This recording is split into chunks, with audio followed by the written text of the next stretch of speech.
Sim racing has taken the world by storm with the coronavirus. We had a bit of a look into it. Is it the real deal or is it a load of rubbish? Let's find out. Gentlemen, start your engines.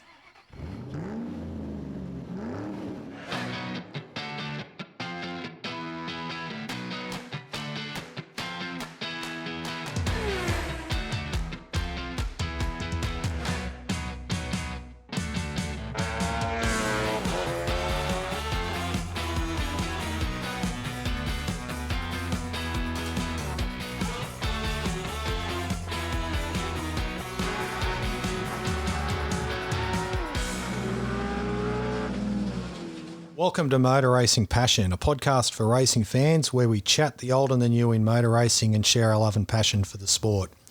My co-host is my youngest brother, superkart racer and E-Series racer, Adam Blattman. How you going?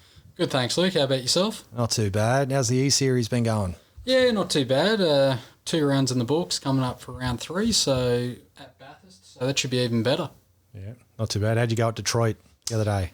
Better than I started off. I've failed to set a lap time in qualifying, so I started 34th. What was the reason for not setting a lap in qualifying? A little bit of speeding in the pit lane never helps off the start to get a black flag, and then getting an incident point, so I elevated my lap and then got on a clean lap, and session ended, so not good start there. No family events that... that took me out of practice, but, newborn or 12 months old, so, one of those things, but still got on there, moved forward to 16th, race 1, and then... That was a cracking effort, 34th to 16th. Wasn't bad, just stayed out of the carnage, but building up for Bathurst should be good. Yeah. No, great stuff. Well, joining in today for the fun, we've got Daniel Blattman. Hey fellas, it's a pleasure to be here. How's your E-Series stuff been going? Pretty good. I'm stuck in a time warp playing F1 2014 on a PlayStation 3. Enjoying a bit of a throwback. Yeah. In a Merc? No, with the current news around Williams, I'm trying to get behind the boys and I've jumped in the Martini Williams. There's nothing better than a Martini Williams. Nothing better. Also joining us, we've got the 2020 National Sports Sedan Eseries Lockdown Series champion, Brock Schafer. Thanks for having me, Lukey. Anytime. How's it been going? It's been going good. We've had a bit of success and it's been great. Yeah, no, it's been doing really well. Well, ever since basically the world stopped in its tracks with the current going on, especially competitive sport, most racing fans have done one of two things. They've either dug into the archives, dug out some old races, had a watch, or people have been buying up a set of wheels and pedals, putting them in front of their computers, going E-Series racing, and particularly Adam and Brock in particular, you've been doing the latter, competing in the National Sports Sedan E-Series over the past few months. It's looked like it's been a huge success, huge grids, and you've got guys like Tony Ricciardello running in it. Also, the race has been covered superbly by Lucas Esports with live on Facebook and YouTube. But when you guys signed up, you weren't really thinking it was going to be that big, were you? Yeah, well, I originally saw it come on, saw Brock joined up and that popped up and had a bit of a read, and I thought, why not? Good way to spend a Tuesday night when it was first on for it. But I think talking to a lot of the guys in the series, I think they were expecting about 20 people to enter, and I think prior to a week or two out from the first round, they were already oversubscribed pretty much for the first bunch of races. So for myself, it was a great opportunity. Been doing a bit of iRacing for the last 2 years pretty much, joined up here and there, odd occasion, casually, and always looking for a series to join, but never really could find the time to commit to one. But this one took the punt, especially in these times, and it's been a lot of fun for myself. How did you find out about it? So I found out about it directly from Ran, who organised the series. Because he races, doesn't he? He races sports sedans in Victoria. And I've been involved with sports sedans for about 10 years now. And the opportunity came up to start this little fun league on the side. And it turned pretty serious, and there's some seriously good guys in it. And yeah, it's taken a lot of hard work and a lot of effort from everyone, but it's honestly the best league I've ever been a part of. Yeah. Yeah, especially the camaraderie between it, and you got a lot of different caliber of people in there, right from, like you said, Tony Ricciardello came on board for this season, but there's a lot of other national sports sedan entrants that come races with it there, mixed up a lot of the state series sports sedan guys, right through from crew members, fans, photographers for there. So it's quite a big mix of people that have come in, and it's built quite a big community base in between everyone there, you know, on the Discord channel where a lot of the notices and everything are put up. You know, there's a lot of chat going on between it, and as Brock did say, it's come quite serious in there, and you know, a lot of going on, especially testing in between rounds and getting quite competitive between it. So yeah, it's came out quite big and quite good. And as you mentioned, Lucas Esports covering it have done a fantastic job. I think getting towards the end of last season, about I think it was 6,000 or 7,000 people have you know, tuned in each week to watch, which is quite good for what was supposed to be quite a small series. So. Well, it wasn't even originally supposed to have coverage, was it? No, not to my knowledge. I think it was just going to be, you know, I think was maybe going to cover it on his Facebook page and just stream it himself. But then, yeah, once it came on, and I think some of the competitors wanted to sponsor some rounds for it there, and it just grew naturally from there, and it came out to be what it is today. And it's quite good to be on. You know, the first round we had this season, so we had the lockdown season, which Brock took out in quite dominating fashion between the whole series there for it.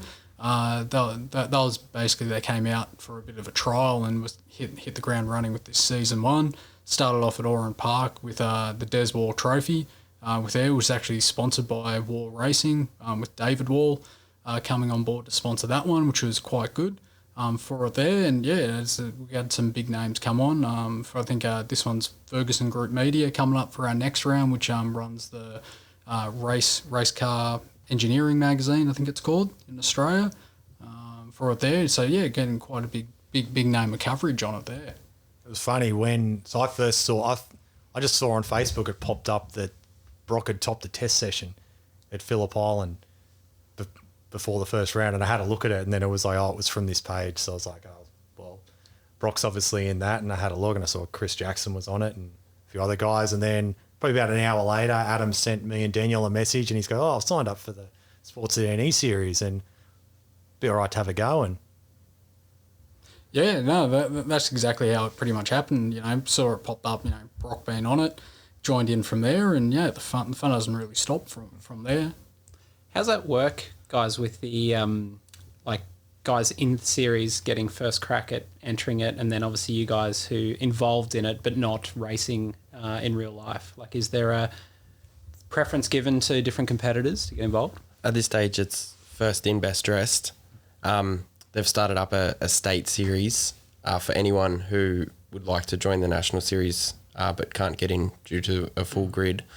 And at the end of each season, the top 5 of state go up to national. The top 5 of national drop down to state. However, if you're, you know, Tony Ricciardello, 11-time Sports Sedan champion, you get put straight into the national. So yeah, a driver does have preference. Yeah. Crews have preference, but if you're just a fan of sports sedans or just a sim racing guy, you can join the state series, come top 5 in that, and then you can get in. So it's definitely accessible for everyone. That's pretty cool. I like the promotion and relegation part of it too, that competitive edge. Yeah, I think that just is a credit to, you know, the great racing that happened in the lockdown series for it there, that it's got the average viewer that wants to join, or the average sports sedan fan that has come on iRacing since, you know, this COVID-19 situation's arisen in the last little bit, that they've, you know, wanted to have a go, have a crack for it there.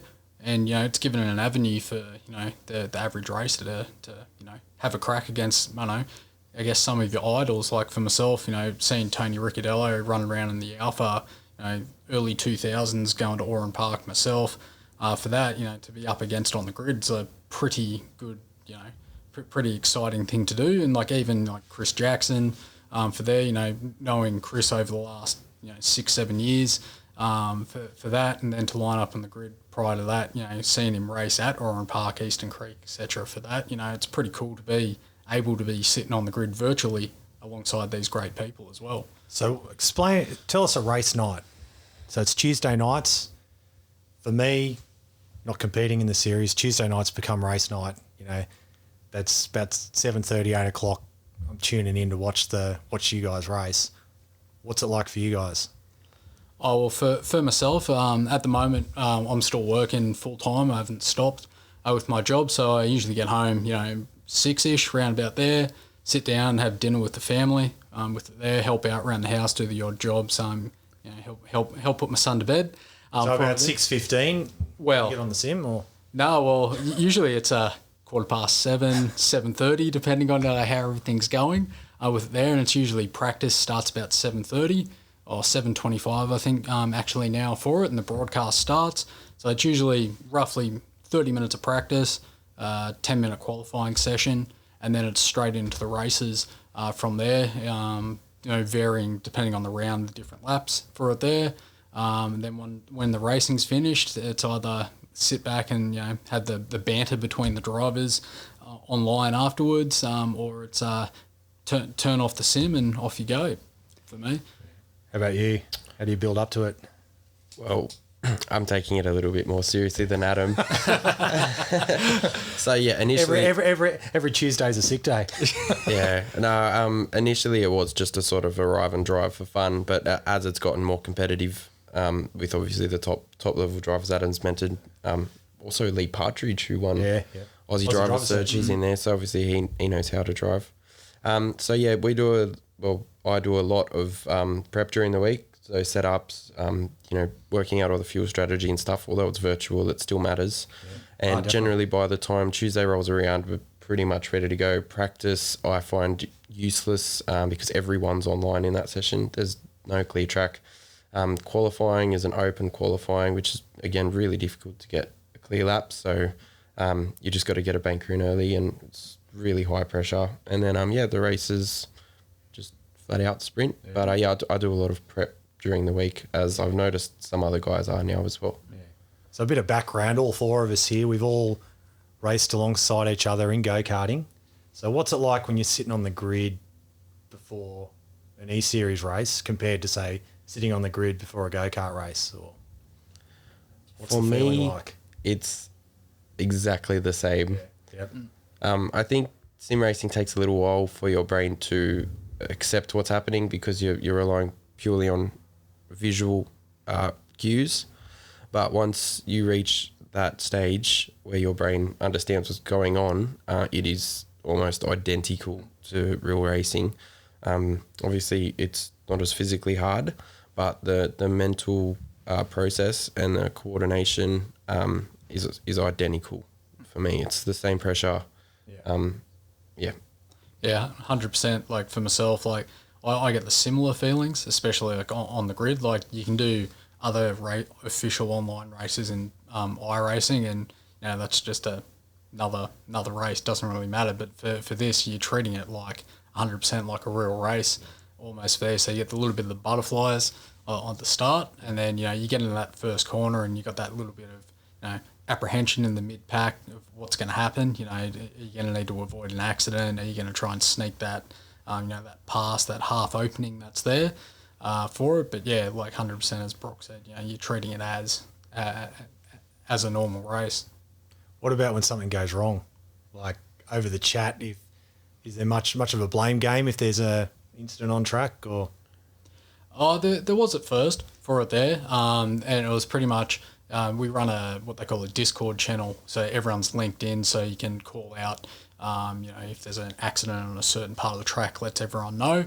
For it, they've tightened up the rules around that before for it. So, as it is, you get frustrated on there, and some people do, let their frustrations known for it there. But I think in the first and second round so far, it's been quite good. They kind of leave it at the end for it there, and any issues get sorted out afterwards for it. Has there been any Barneys between where they've had to silence someone on the channel? There's some rivalries behind the scenes. Yeah, because I was obviously not having access to that, but I know from the IndyCar Eseries, Will Power got muted on the driver channels for calling all the other drivers wankers, so they just turned off his mic. which I thought was brilliant. So I don't know what it's like. I mute Adam.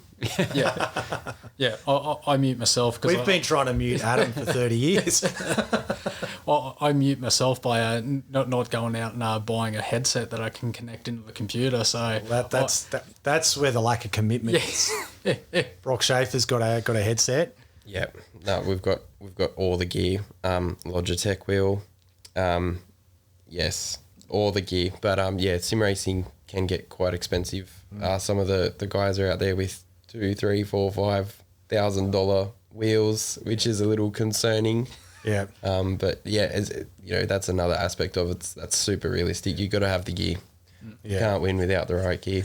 And So say, for instance, me, I've got sitting in a box, bought thanks to Kevin Rudd, an old G25 wheel. How would that, if I got onto the grid of a state series round, how's that going to go? you could definitely be top 10. Yeah. You wouldn't win. Yeah. You could be competitive, absolutely, but you won't win. And I think that this parallels normal motor racing as well. Like the more money you spend, the better quality, the quicker you're technically going to go. You still need to have a bit of ability behind to steer it, to know how to drive, hit your braking markers, turn it from there. But yeah, like there's some people, they say in the sim racing world, that are using basic Logitech equipment, the G29, G27, and they're going quite good. How true that is a different story. You can be competitive with basic gear. I think the biggest issue with the Logitech stuff is the pedals. So for anyone who doesn't know, they run a potentiometer system on the brake. So basically the braking force is measured by how far your foot moves. So what you need is a load cell, so it measures braking force via pressure with your left or right foot. And I have a load cell pedal. The difference is unbelievable. You'd really struggle to be consistently competitive with a Logitech potentiometer pedal. That's the biggest issue. Okay. Do you think with what's happened with coronavirus and everything, do you think it's changed the perception of online racing? Like before Corona, there was, you know that people who do it know that how serious it is. How to you doing it in the I've always likened it, if someone says it's only a game in terms of online racing, I liken that to someone who say proper motor racing is just it's just going around in circles, or a game of golf is just a walk in the park spoiled. Do you think that now that, for instance, the Supercars Eseries has been on TV and things like, do you think that's changed the perception of how serious it is, online racing? I think a little bit. I think the first Supercar E-Series round, you could tell it was a bit of a joke between the guys, which is fair enough. But it's definitely getting competitive now. Like a lot more of them are taking it seriously. Like Rick Kelly's got a new rig every week, and they're taking it seriously. Well, So, he had a new complete setup. yeah, I think it gives it more credibility when those sorts of guys go to that extent to be competitive. I don't think it replaces real racing, but it's all we've got at the moment. Yeah. I don't think anyone would argue that sim racing is better or cooler than real racing, because it's not. But yeah, I think it has changed the perception in a positive way. Yeah, I think And I think from that, like I was reading off a Motorsport News website in the week that the growth of sim racing in the last 2 to 3 months has been the equivalent of 2 years. So that's shown how it's taken off. And yeah, as Brock said, you're never going to match the thrill and the battle you get of wheel to wheel racing in the world for it. But it's what we've got now, and I'd say 85% of the way it's there. You can get the same feelings in there, but to feel the G forces that you get around corners and everything like that just isn't there. So the motion you just don't feel. I was going to say too that especially I think this has paralleled the growth of esports, like outside of motor racing as well. So I mean, esports as a franchise and as a legitimate sport has skyrocketed in the last 2 years. Even through my day job, we're actually getting approached now for training and kind of high performance support services for e-games athletes. So we're talking about first person shooters, races, football, those things where people are making genuine money, like actually professionally employed to play e-games. So I think this COVID-19 crisis has obviously skyrocketed this again, but I think it's been, over the last couple of years, a distinctive kind of growth in that area. What would a high-performance program be for a gamer? So one thing which one of our staff worked with was first-person shooters, so Call of Duty, and like Jamie, there's world championships of these types of games. That obviously there's prize money all tied into it now, but a lot of it was actually having a level of fitness to keep yourself calm, to be able to assess situations, make decisions, obviously take shots and things like that. So a lot of it was a fitness regime to actually give you some actually like keep your breathing under control, sports psychology in terms of just being able to, some methods and processes to kind of work your way methodically through a situation and obviously respond quickly and make the right decision. So yeah, it's a massively untapped market. I think from that, I think Porsche Motor Company got on board with iRacing with their official Cup Car series, and I think it was last year. I think the prize pool was like $100,000 that they threw up there. So there's some manufacturers, especially in the racing world, are getting on board, and I think especially you've seen the growth in some F1 teams around the world that have made their own esports teams. I think Williams have got their own esports team with it. I think Ferrari, I think they've tapped into the market as well. And I know Zach Brown, who's McLaren CEO, and United Autosports, I think they're right big into the esports world as well. So I think that with that, the credibility is coming along a lot quicker once you get those big name organisations getting involved with it. Look at Nissan as well, who kind of obviously piloted it with who was it, Luca Ordonez, I think who was the sim racer. Lucas Ordonez. Yeah, and then Ian Yamaha. Mardenborough. And Yeah, and I think so that's obviously, they were ahead of the game by 4 or 5 years now, but to think that they actually took sim racers and trained them into actual real life races. So Well, that's probably a good thing to put out there that, Gran Turismo really kicked the racing world bigger onto the mainstream a long while ago. Like you look at back, was it 97, 98 when the first Gran Turismo game came out, and racing, you had to be kind of into the racing thing, or you had a PlayStation, and you saw a racing title out there, and you picked up and played it, and it was more arcadey and everything like that. And Gran Turismo was really the first proper racing title where they actually got proper cars in and tried to do it there. And it's evolutionised on the PlayStation side. And then, as Daniel said, they came in and brought their GT Academy in, and that took it to another level for it there. So I guess, yeah, you're right. Nissan has kicked it off at the start there on that front as well. Gran Turismo brings back a few memories. What are some of the earliest games you remember playing online?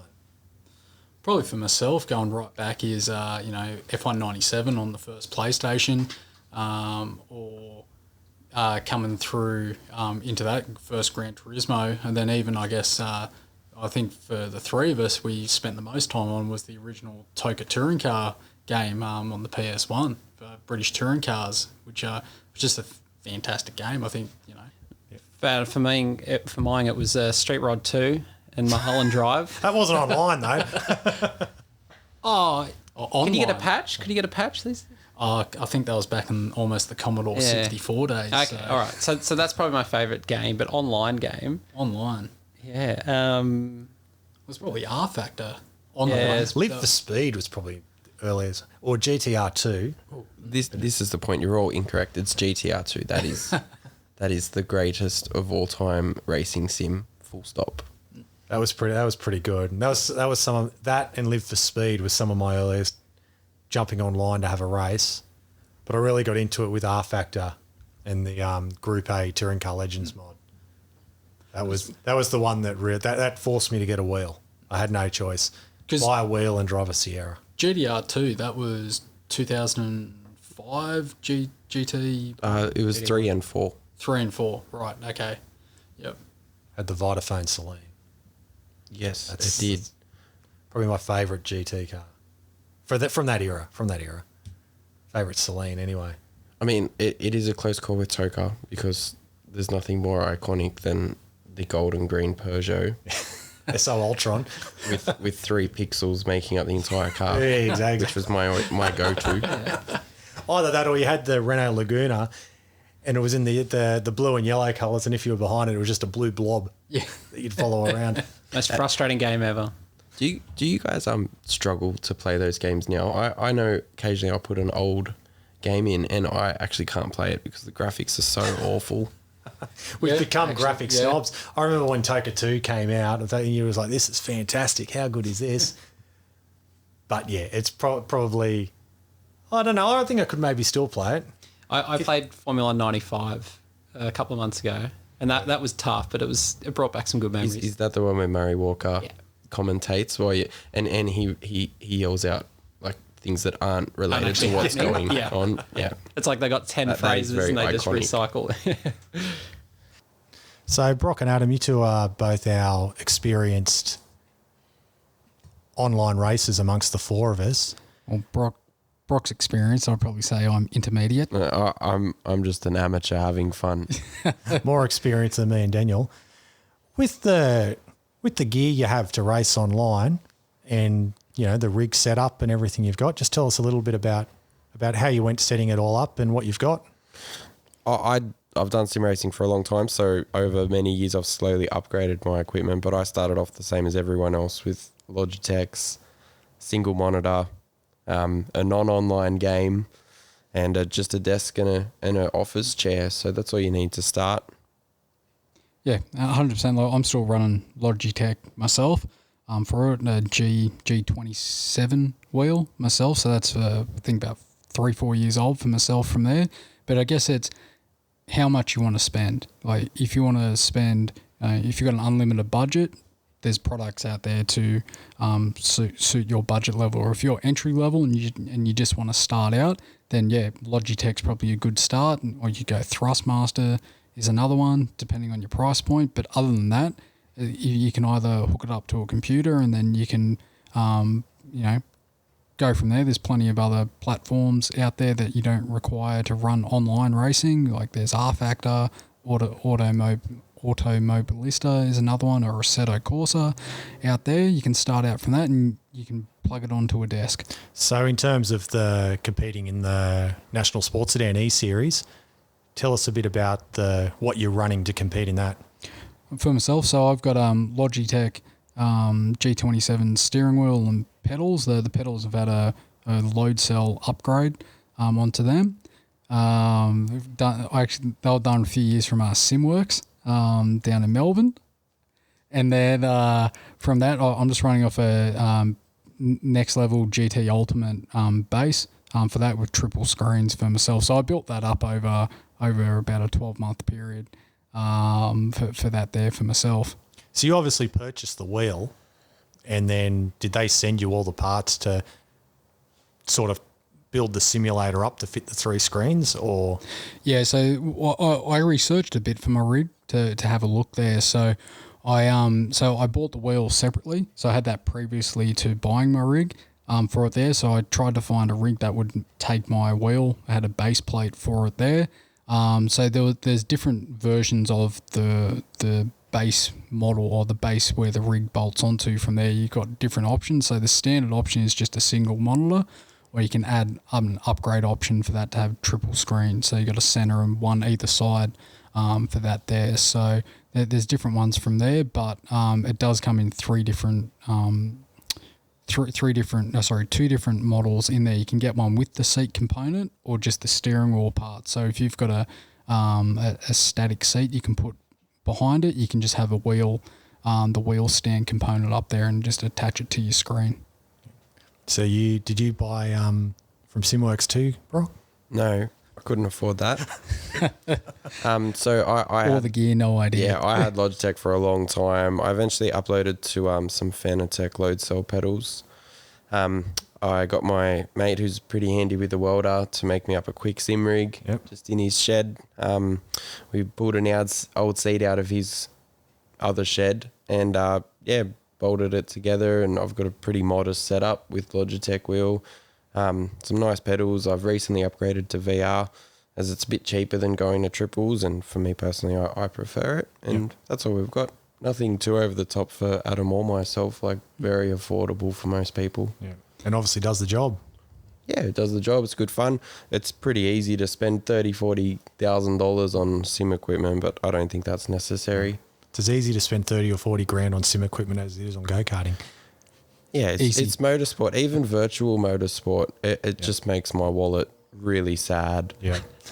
And then I guess on the flip side of that, you've got the gear, but the computer that you need for, depending on the platform you run it on, you can spend anywhere from, $1,000 just to get your PC tower with your graphics card, for it there. You need a reasonable graphics card to run it there for it, but then you can even get right through to, double water-cooled towers and etc. And then you can spend easily $5,000 to $10,000 just on your computer itself before you go and outlay for all your steering wheel and your screens and etc. for that. You can also have equally as much fun firing up Gran Turismo 3 on your PlayStation 2 with your $50 Logitech wheels, and the enjoyment factor is every bit as good. Yep. I have to...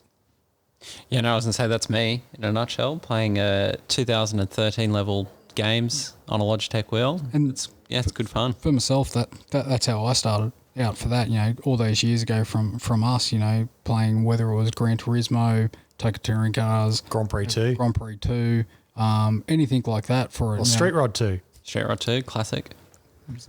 All the arrows, A and Z, for that there. But yeah, it's just to get you in, and you spend, if you're unsure, that's probably the best thing. Majority of people do have a PlayStation or an Xbox these days for it there. If you're unsure and not too sure, that's probably the best place to start out with, and then you can go to your dedicated iRacing and everything from that if you really do enjoy it. Yeah, if it's just for fun, it doesn't matter if I go golfing with 10-year-old golf clubs or brand new ones. I wouldn't know the difference. I'd have tons of fun. Yeah. And if I'm good at golf, I'll be good at golf regardless of what club I'm using. Yep. Well, we'll have to have a game of golf sometime. Yeah, but definitely. Can we get a golf cart? We can. Okay, that would have to be a requirement. Not one each, though. No, we won't play much golf if we have one we each. can co-drive around the golf course. You can read the pace notes out. Yeah, yes. Yeah. Left, right, hole in one. Yeah. All right, guys, we're going to take a quick break and we'll be back in a moment.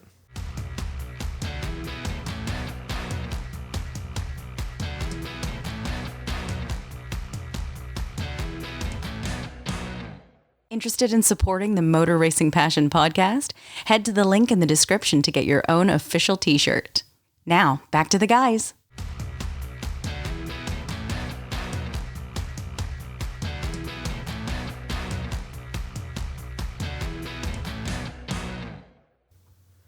Okay, welcome back. Now, we've had 1.5 series of the Sports Sedan Eseries. What have been your high points competing in it? I think for me, the highest of high points are the races where it doesn't quite go to plan and you have to come back through the field. Obviously, the cars, being sports sedans, are different speeds. They try and even it out with different pit stop times. So if you're in a faster car and you drop to the back, it is amazingly fun coming through the field, and that's definitely the high point for me. What was your best comeback?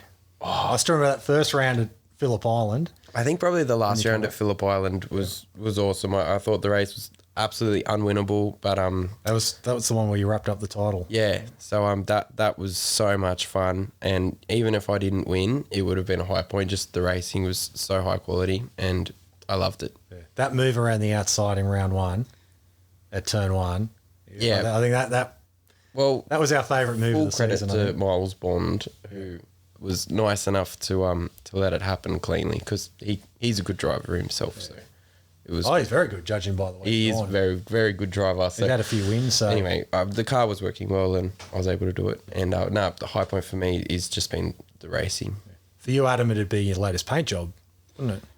Oh, I think you might be a bit biased on that one, I think there, Luke. But no, the latest paint job's fantastic, and big credit for you to getting in the virtual spray booth and spraying the car up for us. What livery is it?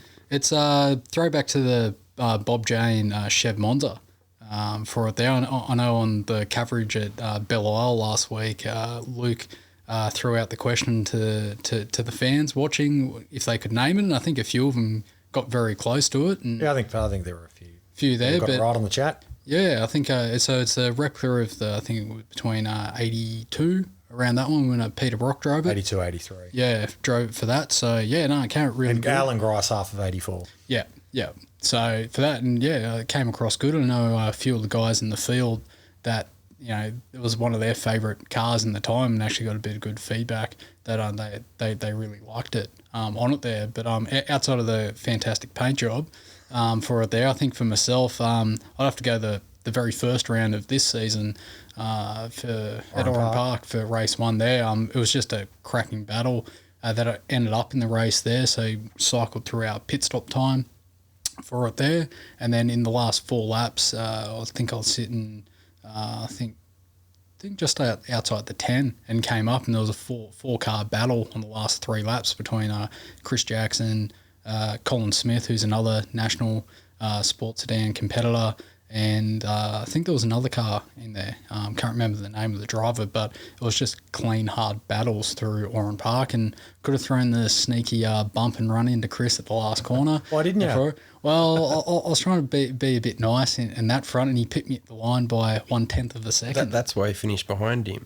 Yeah, that's right. He's helped you out a lot in the past, though, hasn't he, Adam? So you got to look after him. Well, that's right. Yeah, you got to do that. So, Well, I got to say, actually, one of the things about it when you mentioned the bump and run is like the driving standards have been pretty good, considering the big grids. From the TV coverage, watching on, whereas you compare it to, say, the Supercars E-Series, where they've basically promoted the crashes as the selling point.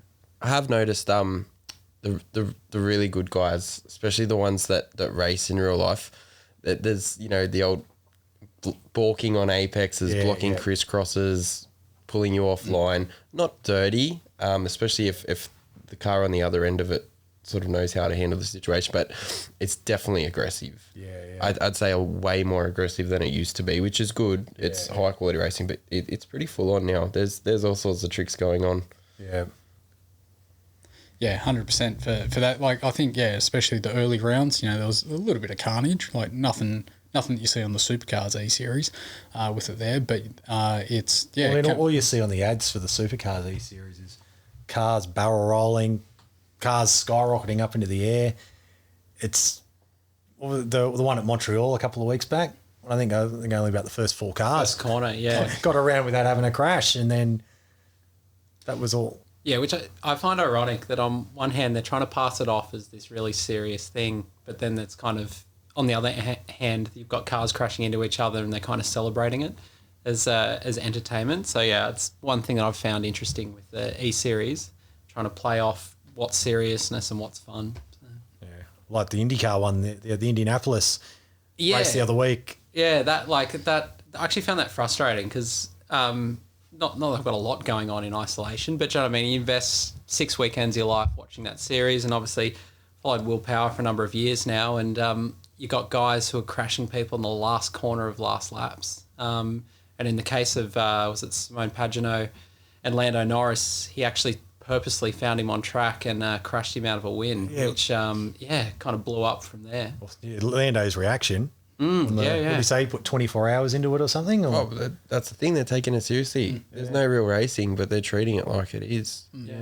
Yeah, and then obviously the fallout from that, there was accusations of some of Lando's fans sending threats to Pagenaud, which, it's as we said, it's a lot going into it, but it's amazing people's reactions and how seriously they're taking it all. Well, I remember in the NASCAR E-Series, they had Bubba Wallace.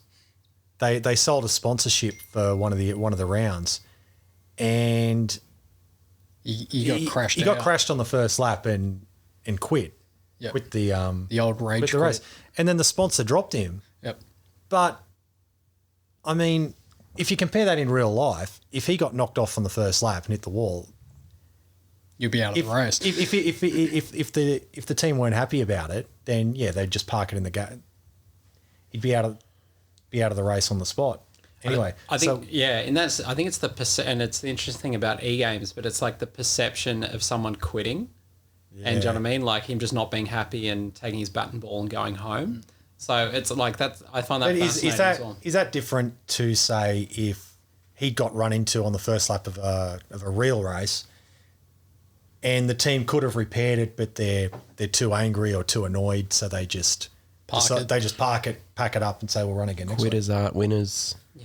Sponsors don't want to be associated with quitters. Well, I think that was the tagline. And wasn't it? so did Bubba Wallace? He's still employed. He's still racing. The team just lost a sponsor. Yeah. Okay. Yeah. Well, I don't even know. Was it even a car sponsor, or were they just sponsoring? I think were it they was. sponsoring? It was going to carry on into. Yeah, it was a season sponsor, and that's obviously where it blew up from. I think at the end of the day, I mean, these guys aren't working full-time jobs in the sense that most of us do. Yep.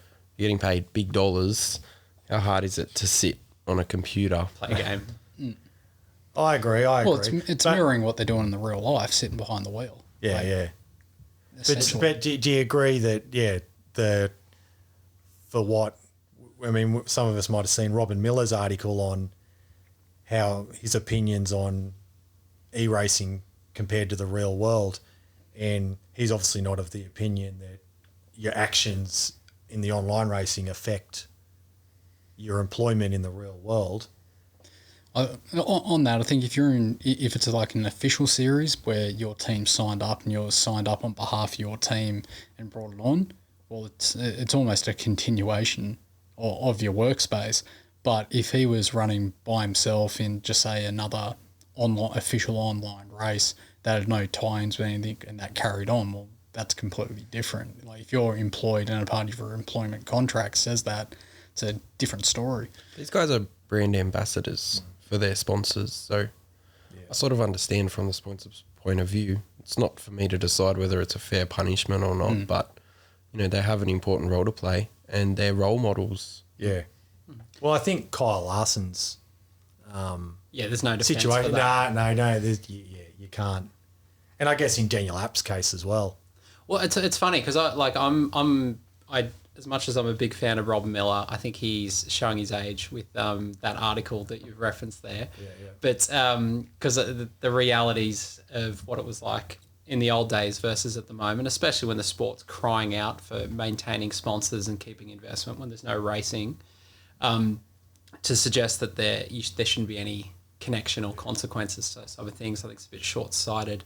But in the case of Daniel Abt, obviously he was wrong, and that was he should be penalised, etc. But to lose your job for an e-game race or for something that has happened during an e-game race, But he's representing Audi. He 100% he's representing Audi, and do you know what I mean? And obviously some penalties apply to that, but to be sacked and to lose. Well, he was. I think he was fined. I think it was €10,000, which is about 17,000 euros. Oh, was it 17,000? Maybe it was 17,000 AUD. Yeah. A financial penalty and obviously exclusion from that E-Series, 100% agree with. But to actually take someone's job away, I think is pretty... When you compare that to Larson's as well, which both are in the same boat, but I can separate the two from those things. You've got to wonder if Audi was sort of looking for an excuse because he was outperformed by his teammate. Yeah. But and interestingly as well, Audi don't have the best rap sheet as well for looking after customers or people as well with their Dieselgate and things like that. So I found it ironic that they're going to throw their driver to the wolves. Does App Sportsline run the Audi Formula E team? I know they're a major sponsor of it. Yeah. So yeah, they're willing to give up that. Yeah. To replace him with another driver. I was impressed by the other drivers leaping to his defence as well. I think Felix da Costa was a big one as well. That's basically he's sworn off e-games now as well. He said he won't. He doesn't want to be a part of it. However, he's shown up I think he's entered in the 24 hours that you're doing, Brock. So as well, yeah. So that's Yeah, I think it's tough when it's live streamed to tens of thousands of people and there's sponsor or manufacturer money behind it. It's pretty big time. Like you've got to treat it like you're in a press conference. Do you think going forward for the legitimacy of it, every driver competing and it will have to? I know most of them do now have a camera that they stream, but like everyone's going to have a camera, everyone to prove who they are, or. Well, I think I know in the Supercars E-Series, that was one big thing they wanted to promote for themselves was to have that interaction between drivers so, the fans could see them. I know there's been, in the last week, a bit of controversy since the Apt Formula E incident of old Mickey, the engineer for Shane Van Gisbergen. People have been throwing that little barb out there that, Van Gisbergen isn't the one driving his car for it there. But, once you delve into it, Gisbergen's been on iRacing itself for like 13 years and runs in countless, official like big events for iRacing and stuff like that. So there's no question of that. But I know for his situation in New Zealand at the moment, his internet where he's at can only just Run the game, pretty much what he's come out and said. So for that, but I think it's going to go two ways with that. Either everyone's going to run it, or some of the drivers that have done it to show that connection to fans, they're just going to not do it. Yeah. Just so for that. If you wouldn't do it in a press conference, don't do it on a live stream. Yeah. I think Well, but I think that's the mentality shift as well. That to start with, it was this fun. It was a great way for drivers to engage with their audiences. The promoters of the sports loved it, but now we've seen the other side of that and the consequences. I actually think, unless it's mandated by the governing body of the sport, I reckon you'll see drivers kind of pull back from it. So that's sort of a bit of a low light on what's been happening in racing. What about personally? What's been the low light so far of the I had the Sports Sedan series? Some hardware issues for one of the Sports Sedan rounds and wasn't able to start any sim racing races for a while. But that's all resolved now. But that's my low point. Yeah, that was disappointing. I know we tuned in.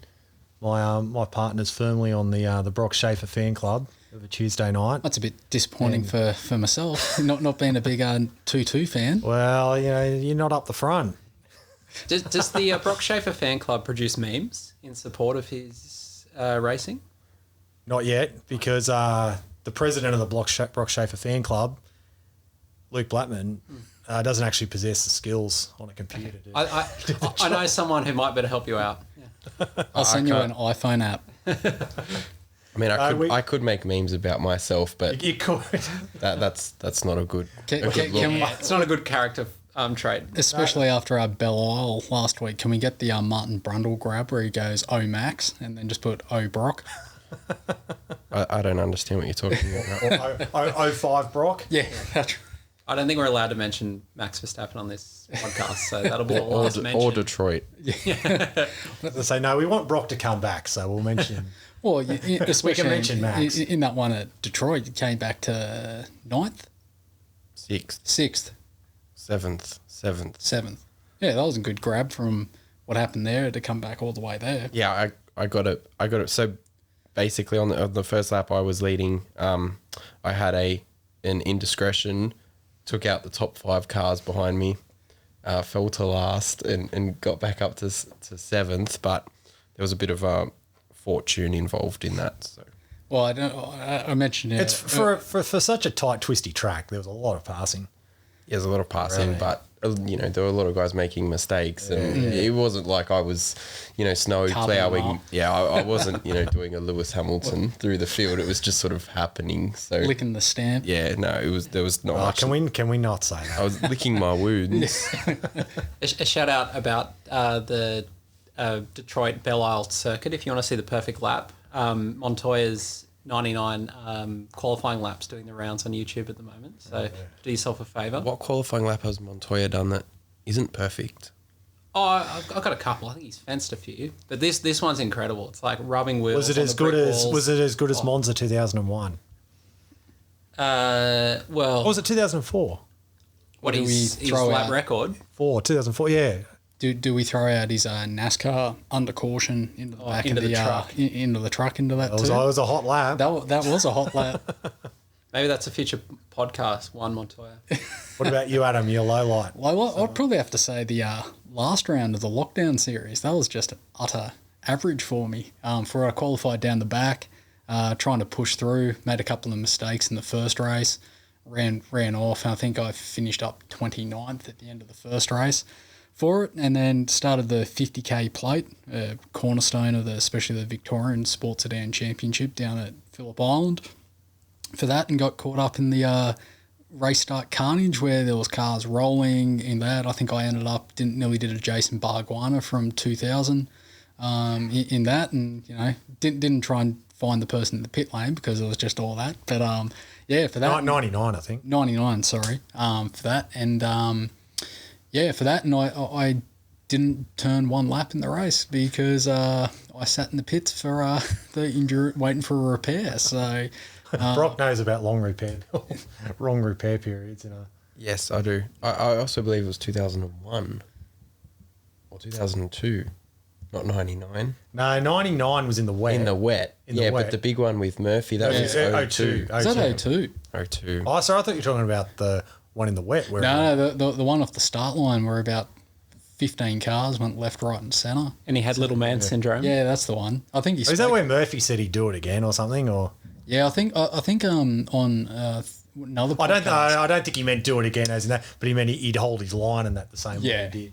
I think Bring back the biff. that's it for it. But I think on another podcast, Bargwiner spoke about that incident and said that he was in the back of the ambulance vehicle, and they pulled up out the back of the pit lane, and he just busted the door open and just took off to go find him. So a bit of controversy there, but yeah, I think that sort of thing.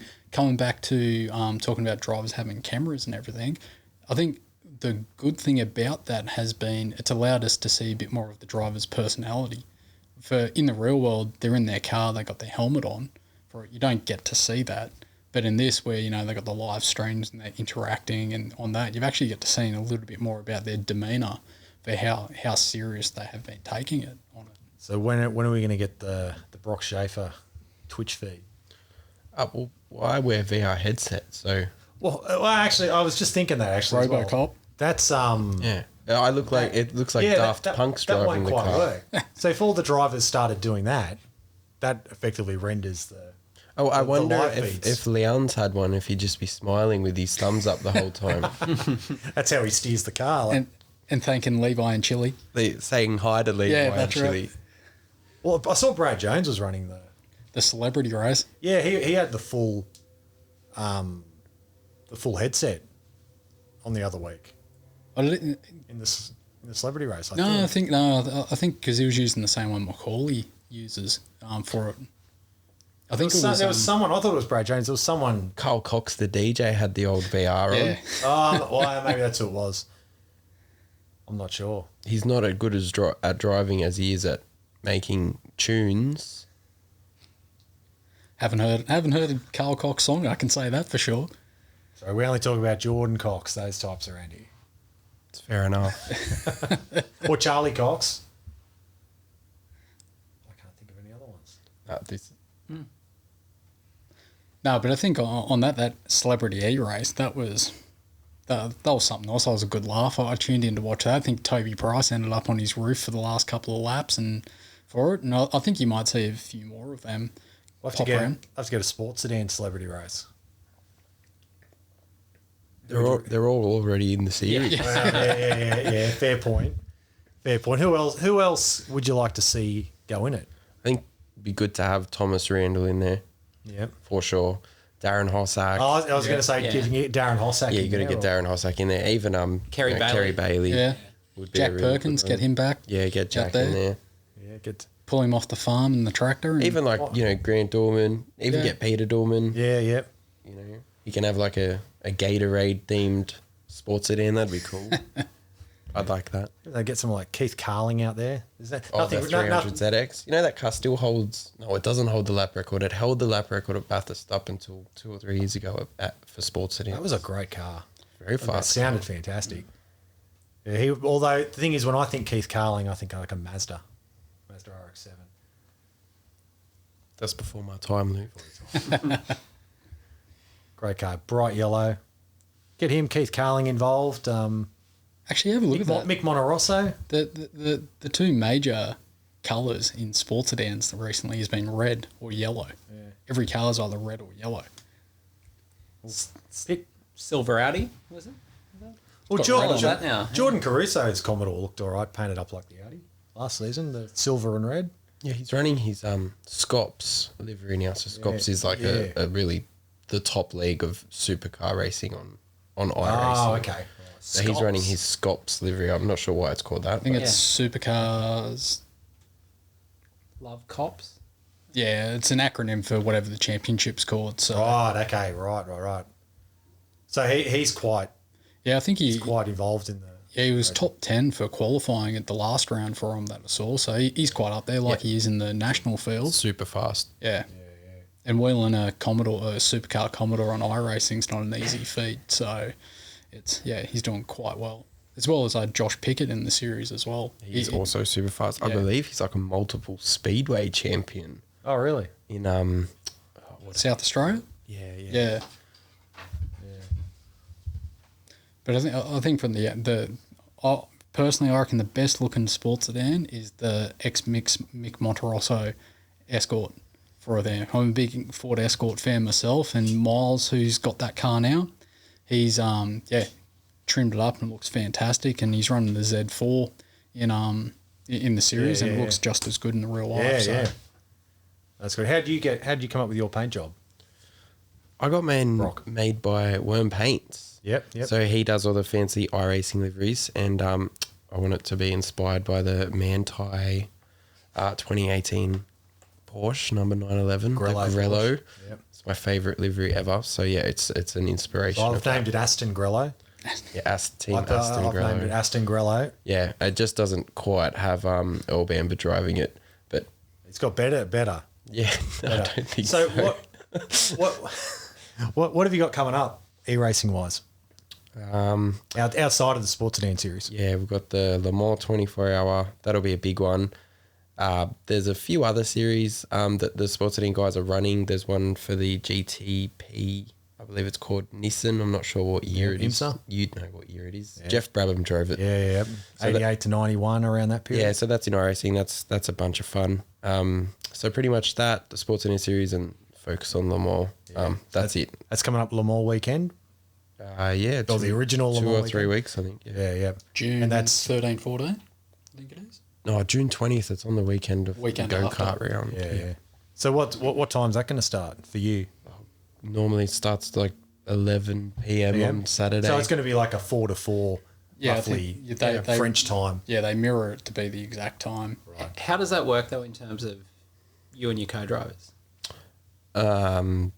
Just how it would. So you just work it out and just go, normal one. I'll drive this stint, you drive this stint. Yeah, exactly. Yeah, so you normally try and do like a double or a triple stint, and then you come in the pits and you can switch online, like who drives the car. You don't physically have to change simulators, so you can do it online, and they jump in, and it's just how they would do it normally. And you're doing it in a Porsche We're doing it in the 919 Porsche. Evo? No. What about you, Adam? You got anything else coming up?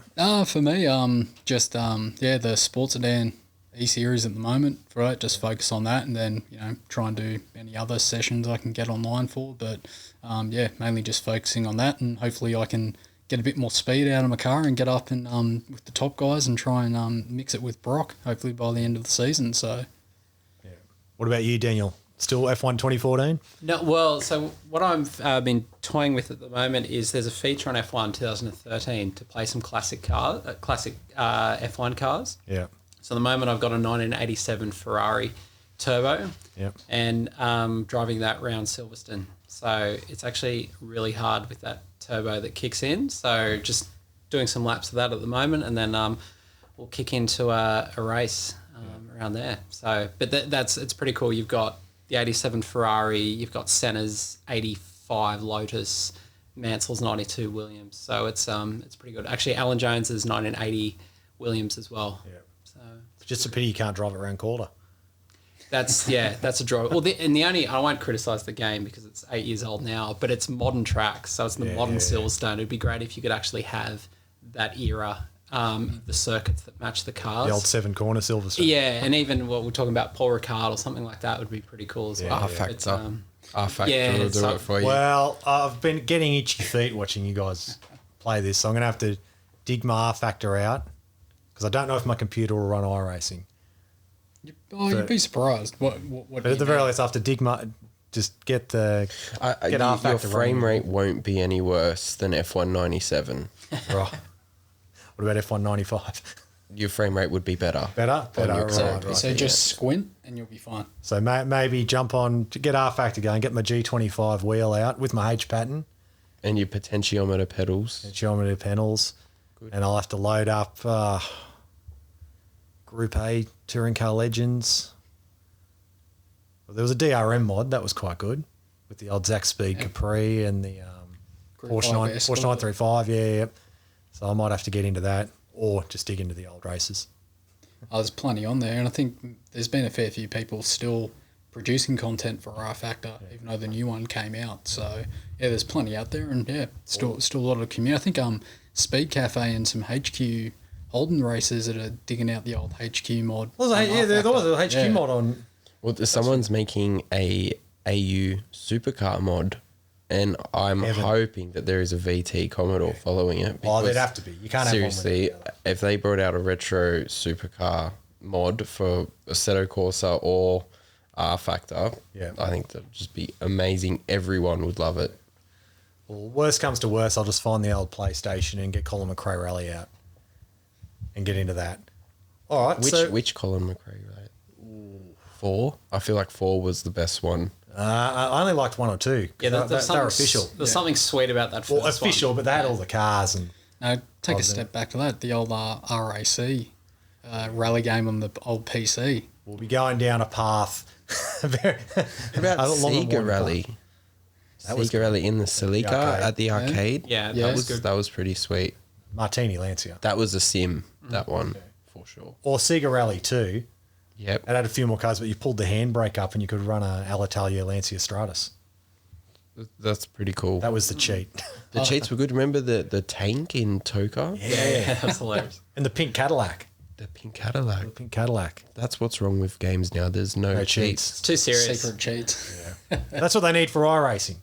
100%. All right, so we're just going to have a quick break and we'll be back in a minute.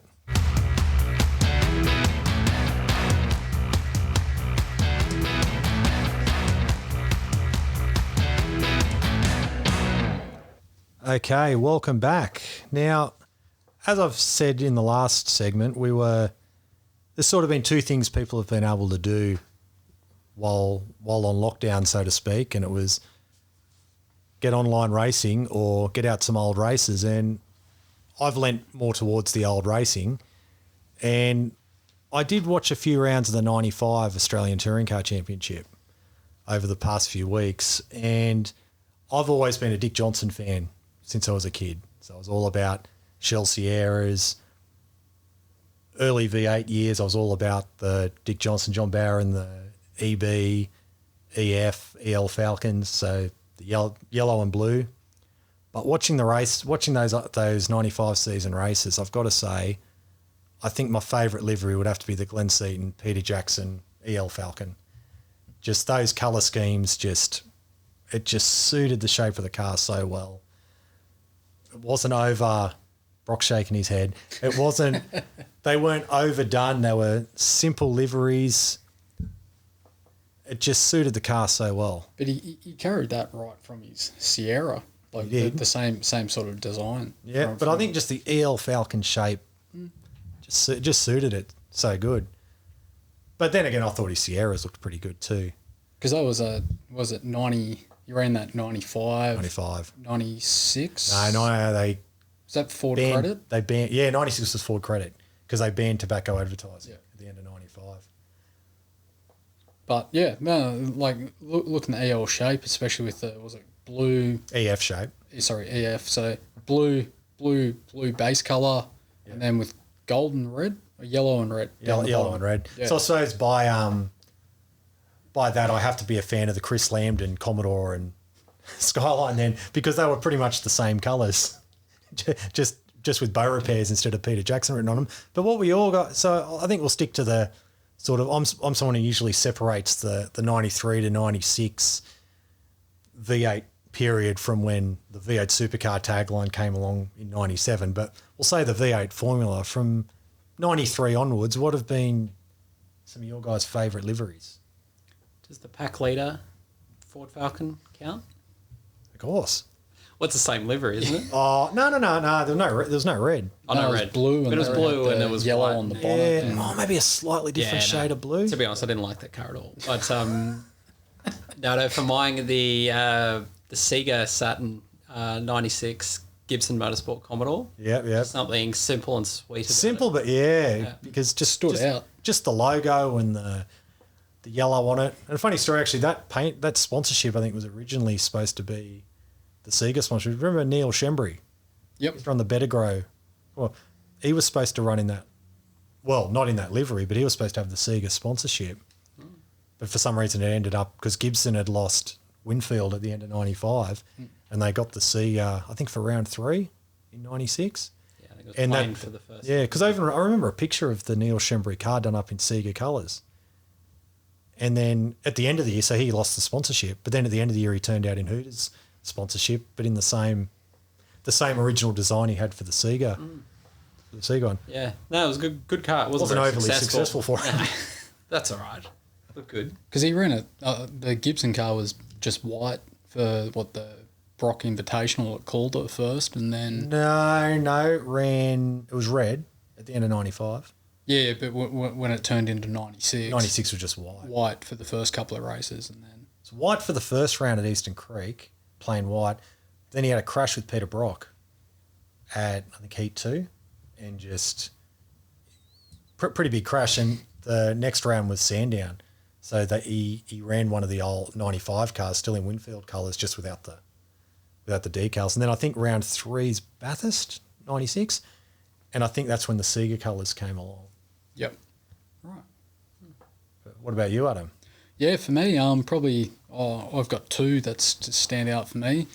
First one, the '97 Lansvale Smash Repairs car for there. Yeah. Bit of personal connection in there from working with Trevor Ashby, who now owns and runs Lansvale Smash Repairs in there. Known him over the years, but it's just one car that just stuck in my mind, especially in those early years. They always had good colour schemes. I think that's one of the things they wanted to stand by, being a smash repairer. You know, they had to make their cars look presentable and be up, show them up there. So, They had to show how many colours they could repaint all the cars. well, in that one, I think their VP, there was a slathery of colours all over the car. Yeah, For this one, it was just the yellow, blue, and red that stuck it on there. But it's just one thing that, whenever I was there, especially at Bathurst, when they were there, they were always running and, putting it towards the front and up against the big teams for that. But, yeah, that's one that stood in for me. And then probably one of the later years is a lot of them, the VY Commodore, just for me, looked right at the part. So a lot of paint schemes look good on that. But probably the best one is the Castrol. I'm a Ford fan just for if you didn't catch that. just for Ford fan. the But so the Steve Just for Richards, the record. Steve Richards Castrol livery in 05. 05. That it just how the red swept around onto it looked for me just looked the best on it there. Just fitted the shape of the car really well, and they done a great job to put it on that. I don't know. What about you, Brock? I've got 3. I'm getting worried here. There's a worrying trend over the last. I've got 3. the They're last all couple. they're all Holden. Well, Number 1 is the 2007 Toll HSV livery. yeah, I know that was quite They nice. had the same one for 06, but on the VE, it just looked good. Tander was my hero at the time. Won the championship. Yep. Just I love that car. No, I can see that was the Toll HSV card. The orange and black Yeah, absolutely. worked really well. And quasi factory team. Yeah. It's awesome. The other one would be the 2000 Dulman Cotter VT. I love VT supercar. I get extremely hot and bothered when I think about them. But my all-time Need a favorite, Gatorade to cool down. I do need a Gatorade to cool down when I think about VT supercars. Yes. But my all-time favorite is the 2000 HRT livery. Right. Which most people don't agree with, No, but I I didn't quite like that. love it. That was predominantly red, wasn't it? Yeah. It was predominantly red, a little bit of blue on the side. Had a funny sort of blue stripe up the side. You know what? Right. VT Commodore red factory Holden with Mobil One sponsorship. Can't go wrong. Yeah. I don't know. Because they used a different shade of red in 2001. Yeah. Went for a bit darker. Yeah. Whereas this was a bit I loved it. lighter red. Yeah. I loved it.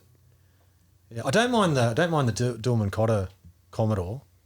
Yeah, Imagine so that was do you know that the bubbles were individually stuck on? wow, really? Yeah. See, So I would have thought they that might weren't have been one of the. painted. I would have thought that I might have thought been they one were of painted, but No, they stuck on. So individually stuck on with stickers, right? And then after every round, they'd strip them off and redo them. So the bubbles were never in the same place twice. Yeah, right. Well, because to be honest, I thought that must have been one of the early cars to have been wrapped. No, it So they wasn't stuck wrapped it on. because Peter said that the wraps were very dull back then. So yep, individually done.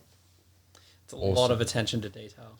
Took them. Well, they to be fair, they did have good looking cars. They had fantastic. Before the Gatorade car, I remember they had a couple of shades of light blue.